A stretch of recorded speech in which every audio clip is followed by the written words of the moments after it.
Assalamualaikum dan salam sejahtera. Hari ini hari Rabu 16 November 2022 dan ada 3 hari lagi sebelum PRU 15 diadakan.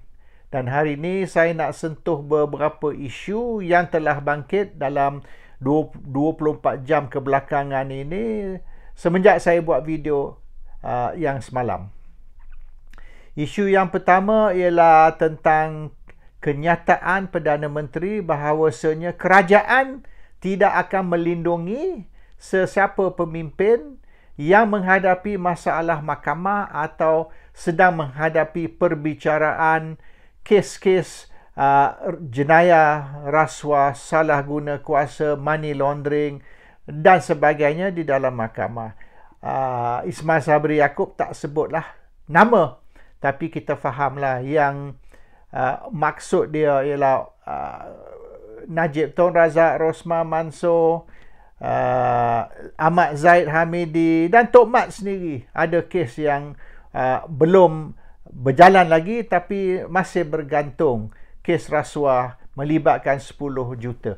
Jadi sebab apa perlunya Ismail Sabri membuat pengumuman yang kerajaan tidak akan campur tangan di dalam urusan mahkamah atau melindungi mereka yang menghadapi perbicaraan atau kes mahkamah.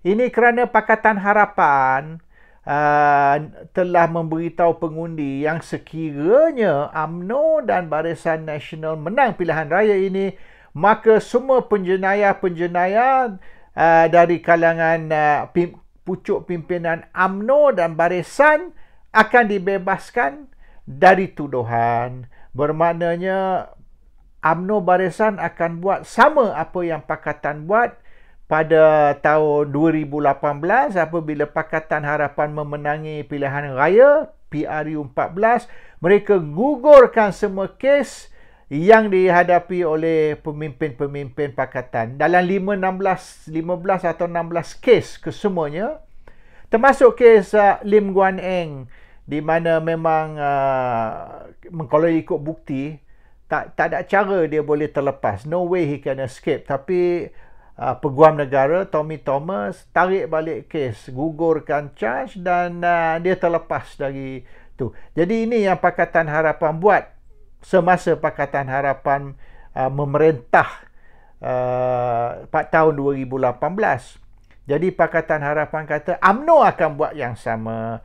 Jadi terpaksalah Perdana Menteri keluarkan kenyataan menafikan yang kerajaan akan melindungi penjenayah atau akan membantu mereka yang melakukan jenayah dan gugurkan kes dan sebagainya. Ini kerana kita boleh katalah propaganda Pakatan Harapan ni berjaya. Bermaknanya pengundi percaya yang sekira UMNO Barisan Nasional menang, ini akan menguntungkan apa yang mereka panggil kluster mahkamah ataupun court cluster, iaitu beberapa pemimpin yang telah pun jatuh hukum ataupun masih sedang dibicara dan kemungkinan besar akan didapati bersalah. So, orang tidak akan undi UMNO, Barisan, tapi akan undi untuk Pakatan atau Perikatan, bukan sangat kerana mereka sokong Pakatan atau sokong Perikatan, tetapi mereka tak mahu kalau UMNO ni menang, mereka salah guna kuasa untuk melepaskan orang yang melakukan jenayah. So, terpaksa Perdana Menteri mengeluarkan kenyataan untuk menjelaskan that a vote for UMNO is not a vote for court cluster. Seperti yang dikatakan oleh pihak pembangkang. Tapi ini membuktikan atau menunjukkan yang strategi Pakatan atau propaganda Pakatan berjaya sampai Perdana Menteri terpaksa membuat kenyataan untuk menafikan. Jadi something wrong with the Barisan punya election machinery. Barisan punya election machinery tidur. Mereka tak buat kerja atau mereka jahil, tak tahu apa nak buat. Dan benda ni boleh dilihat semalam misalan. Lokman Nur Adam dia punya chief propaganda, Zaid Hamidi punya chief propaganda, Zaid Hamidi punya Goebbels lah. Jadi dia pergi berceramah di kawasan Zaid. Tapi dalam ceramah dia tak hentam Anwar. Dia tak hentam DAP. Dia tak hentam pembangkang. Yang dia hentam sepanjang ceramah dia tu, dia bercakap atas satu isu, iaitu Khairi Jamaluddin. Dia hentam non-stop, tak berhenti dia menghentam Khairi Jamaluddin. Tapi dia ceramah di kawasan Zaid Hamidi. Dia ceramah untuk nak bantu Zaid Hamidi mendapat sokongan, mendapat undi dari pengundi-pengundi di kawasan dia. Tapi dia tak minta orang ramai sokong UMNO, sokong Barisan ataupun sokong Zaid Hamidi. Mesej dia ialah Khairi Jamaluddin ni haprak, Khairi Jamaluddin ni tak guna, Khairi Jamaluddin ni sial. Dan sepanjang ceramah tu dia hentam Khairi, bermaknanya dia hentam UMNO. Dia hentam balik parti sendiri. Khairi bertanding di Sungai Buloh. Dahlah kerusi tu boleh katakan 50-50, bukan kerusi selamat. Dan UMNO hantar Khairi ke Sungai Buloh untuk dipancung, untuk dibunuh. Dan Lokman pula tambah lagi adding fuel to the fire dengan mengutuk gila-gila Khairi Jamaluddin, dan isu dia satu je, isu dia Khairi ni nak jadi Perdana Menteri. Jadi itu yang Lokman Adam ni naik hantu semalam. Dia macam masuk hantu. Dia hentam Khairi sebab Khairi nak jadi Perdana Menteri. Semua orang nak jadi Perdana Menteri. Lokman pun nak jadi Perdana Menteri. So apa salah? Dan benda ni tahun 2005 iaitu 17 tahun dulu, saya dah tulis buku. Buku tu bertajuk The Khairi Chronicles. The Khairi Chronicles tu yang saya tulis pada tahun 2005 dan dicetak dan diedar tahun 2006. Saya dah beritahu 17 tahun dulu Khairi nak jadi Perdana Menteri. Ini 17-year-old story. Jadi hari ni Lokman ni mengamuk dan menghentam Khairi gila-gila sebab dia nak jadi Perdana Menteri. Tapi fokus ceramah ni pilihan raya ni sepatutnya untuk promote parti, bukan untuk mencacatkan parti atau merosakkan parti. So bila kita ada strategis ataupun Goebbels seperti Lokman yang kerja dia hentam parti sendiri, of course UMNO is losing the Psy war. UMNO is losing the social media war because you are hitting your own party, you're not hitting the other side. Jadi saya tak faham, semua orang lah, ramai dalam UMNO ni, mereka tak sentuh langsung PKR, tak sentuh langsung Anwar Ibrahim. Anwar Ibrahim ni macam ni sacred cow. Sacred cow yang tak boleh disentuh, tak boleh dikutuk, tak boleh ditegur oleh UMNO. Who's your enemy? Yang you ni duduk attack calon-calon Barisan, calon UMNO. Orang yang belah sana, the other side, you tak sentuh. Something wrong with the UMNO punya election machinery. Dan UMNO election machinery ni tak bergerak. It's not moving. Sebab tak ada duit. There is no money. So UMNO punya election machinery ni semenjak merdeka dah diajar no money, no talk. Bullshit walk. Dan sekira tidak ada budget, tidak ada peruntukan untuk UMNO punya election machinery, mereka tak kerja. Dan mereka dah biasa dibayar budget, dibayar allowance untuk buat kerja. Sekarang ni no money, so they don't move. Saya duk tanya juga, ialah mereka yang rapat dengan Presiden Parti, sebab apa UMNO ni tak keluar duit? Why is your election machinery being sabotaged?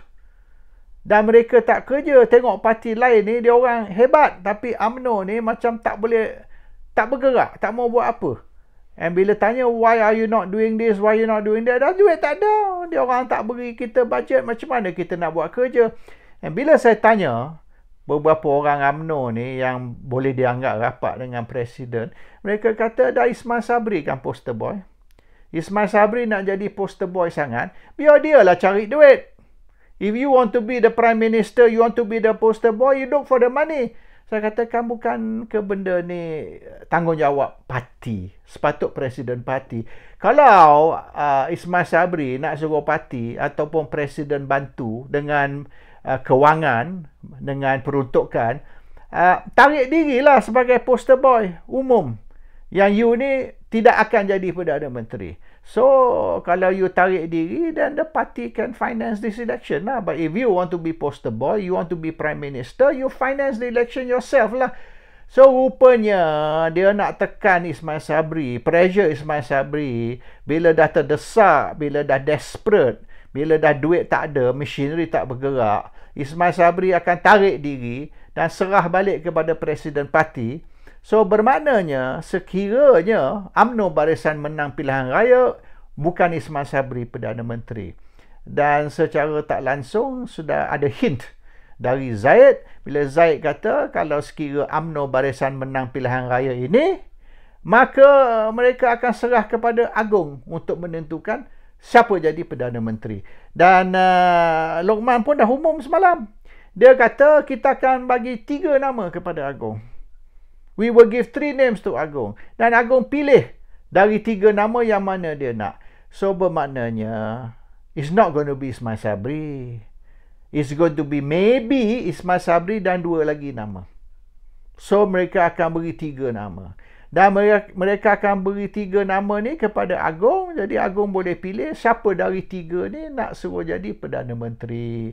Kalau mereka, maknanya kalau UMNO atau Presiden Parti mencadang Ismail Sabri sahaja, Agong mungkin akan pilih Ismail Sabri. So, kalau 3 nama adalah flexibility. Dan boleh juga, macam masa-masa lepas, mereka beri 3 nama, macam kata Menteri Besar Selangor, Menteri Besar negeri lain-lain. Mereka memberi 3 nama kepada Sultan. Dan mereka bisik yang kita bagi 3 nama ni, tapi we prefer the first name. Sama yang macam bila Azmin Ali jadi Menteri Besar Selangor, mereka bagi 3 nama, tapi mereka kata but our first preference is Azmin lah.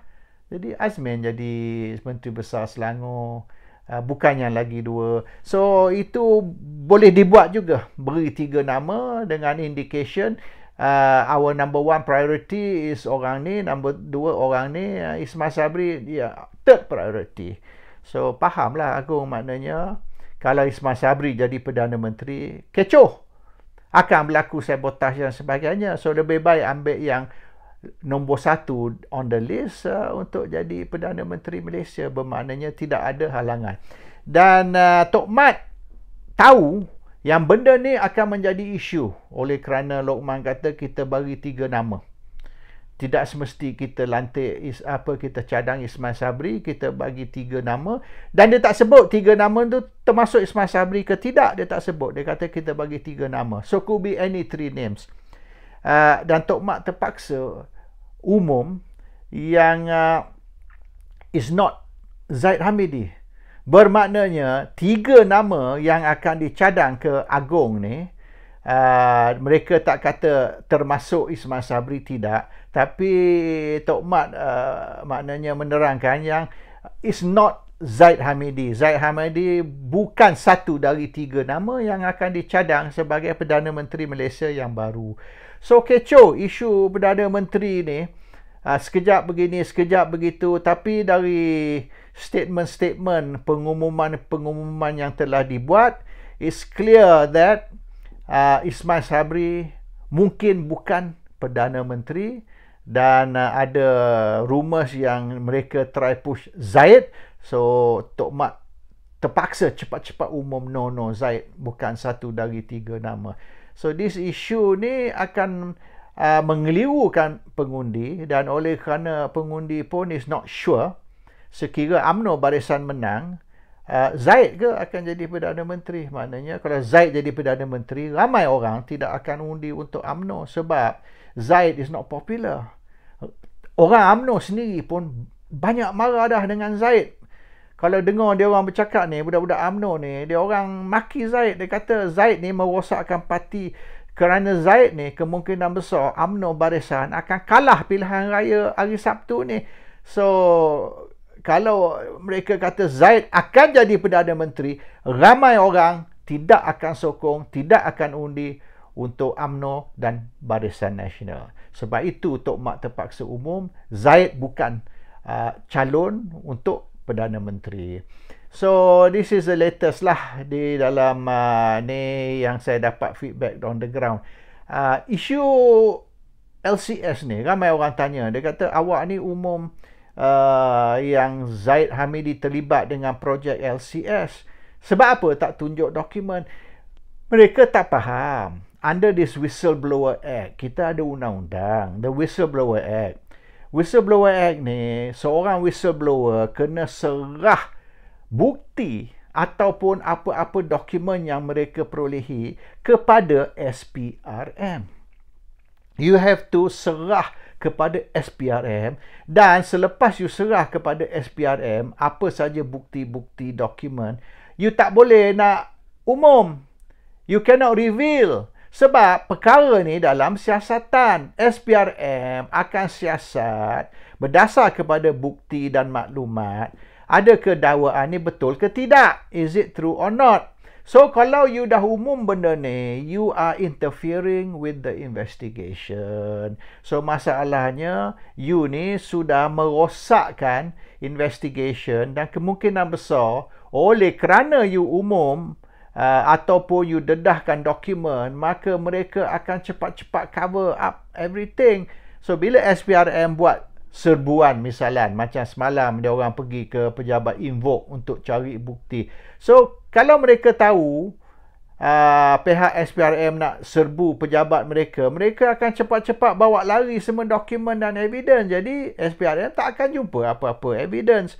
So, this is very important. Under Whistleblower Act, you report with all the evidence to the authority, SPRM ataupun PDRM. Dan biar mereka siasat. Dan you tak boleh, selepas you dah serah buat, you tak boleh dedah apa dia. Yang itu is under Official Secret Act. Dia terpelihara di bawah OSA.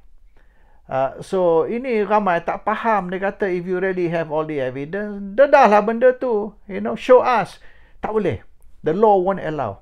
Because under the Whistleblower Act, benda ni kena disiasat dulu. Dan biar SPRM yang umum. Betul ke tidak tuduhan ni? Iaitu, Ahmad Zahid Hamidi demand 20 juta Sing dollars daripada kontraktor. Is it true or not? SPRM kena beritahu, yes is true, no, fitnah is not true. Itu kerja SPRM. Kita tak boleh mendahului dia atau mengatasi mereka. And saya dah beritahu tu ada 8 payment. 8 payment berjumlah 20 juta Sing dollars ataupun 67 juta ringgit lebih kurang. Dan payment ini dibuat di antara pertengahan tahun 2012 hingga pertengahan tahun 2013. Over 1 year, 8 payments telah dibuat. Dan 4 syarikat yang mendapat kontrak dari Baustert sebanyak 400 juta. 400 million is involved. Baustert beri 4 syarikat ni kontrak. 4 syarikat ni telah transfer 20 juta Sing kepada lagi 2 syarikat. Dan 2 syarikat ni telah transfer duit itu kepada money changer di Singapura.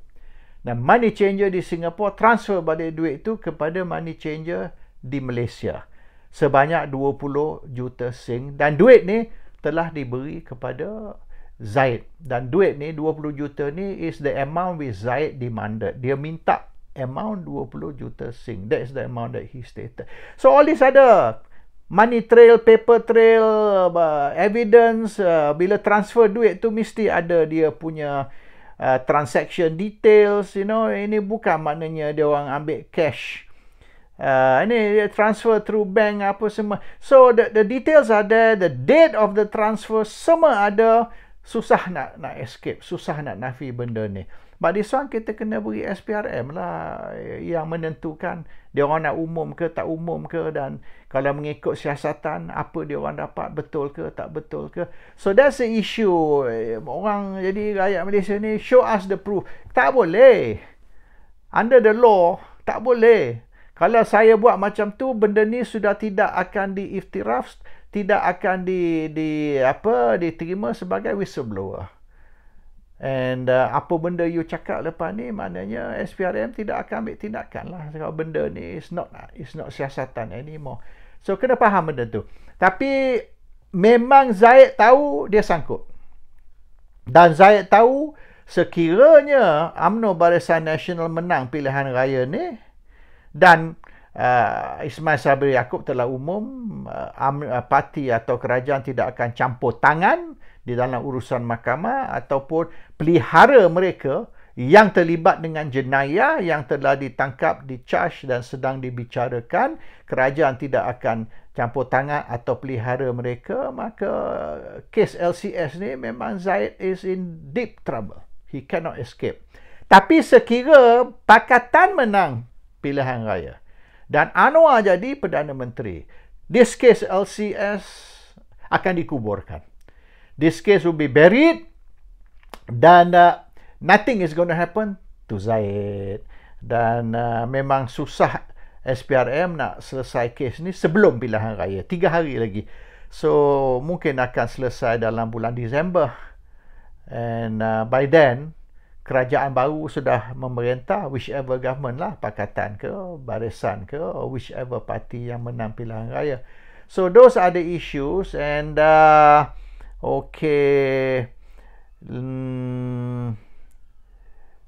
Najib. Lawyer Najib Syafiq Abdullah telah keluar satu kenyataan. 2 muka surat statement dalam bahasa Inggeris dan bahasa Malaysia. Peguam Najib ni, Syafiq Abdullah, berkata yang cerita bahawasanya sekira UMNO Barisan Nasional menang pilihan raya, maka Najib akan dibebaskan dari penjara. Mereka menafikan. Mereka kata tidak betul. Ini kerana sekali lagi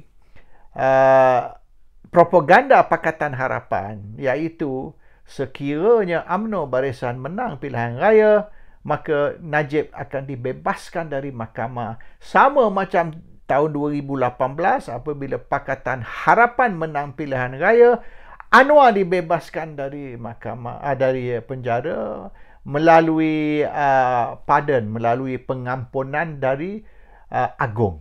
So masa Pakatan menang pilihan raya, Anwar diberi pengampunan serta-merta, dan sekira UMNO Barisan Nasional menang pilihan raya hari Sabtu ni, Najib juga akan diberi pengampunan, akan dibebaskan dari penjara. Dan ini tujuan mereka cerita ni ialah untuk nak membangkitkan kemarahan pengundi. Jadi kalau sekiranya tujuan UMNO dan Barisan untuk mengadakan pilihan raya semata-mata kerana nak bebaskan Najib dari penjara, maka mereka tidak akan undi untuk UMNO. Ini salah guna kuasa. Ini malah fideh. Matlamat mereka ni tidak mulia, bukan untuk rakyat. Semua ni semata-mata untuk nak bebaskan Najib. Jadi ramai yang walaupun mereka mungkin tak senang dengan Pakatan atau tak sokong Perikatan, tapi mereka mungkin akan undi untuk Perikatan ataupun Pakatan kerana marah kepada UMNO Barisan, atau mungkin mereka tidak akan mengundi sebab mereka tak mau beri sokongan kepada Pakatan atau Perikatan, dan sebaliknya mereka tak mau membenar UMNO berkuasa, oleh kerana UMNO akan salah guna kuasa untuk campur tangan dalam urusan mahkamah, untuk nak bebaskan Zahid, untuk nak bebaskan Najib dan sebagainya. And again, masalah ni ialah kerana kelemahan machinery jentera UMNO Barisan. Jadi terpaksa Syafiq Abdullah, lawyer Najib, keluarkan kenyataan official statement menafi yang sekira UMNO Barisan menang pilihan raya, maka Najib akan dibebaskan dari penjara. Dan Ismail Sabri pun terpaksa buat kenyataan yang sama, yang kerajaan tidak akan campur tangan. So the problem is this, bukanlah kata Pakatan ni pandai sangat, dia orang punya political strategy atau propaganda. Masalah dia, UMNO ni tak kerja. UMNO ni tak bergerak.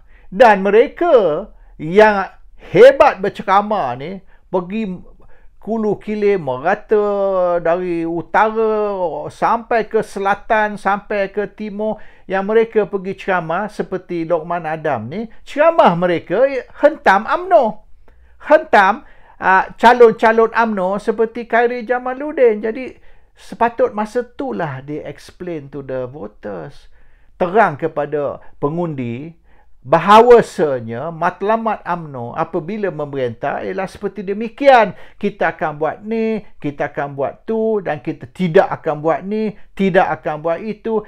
Itulah peluang untuk menerangkan kepada pengundi what's going to happen sekira UMNO Barisan berkuasa.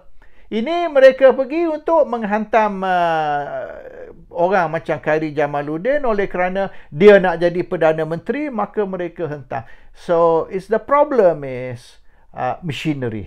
Machinery UMNO ni bodoh. Dan bila mereka ceramah, mereka menghentam geng sendiri. Bukan mereka menghentam geng lawan. Dan terpaksalah maknanya Peguam Najib, Syafiee Abdullah, Perdana Menteri Ismail Sabri Yaakob, terpaksa mereka keluarkan kenyataan menafikan tuduhan-tuduhan dan propaganda pembangkang kerana kerosakan yang telah dibuat kepada UMNO Barisan dibuat oleh jentera mereka sendiri. So, itu saja untuk hari ini. Dah panjang dah saya cerita. InsyaAllah besok kita akan berjumpa sekali lagi. Assalamualaikum. Salam sejahtera.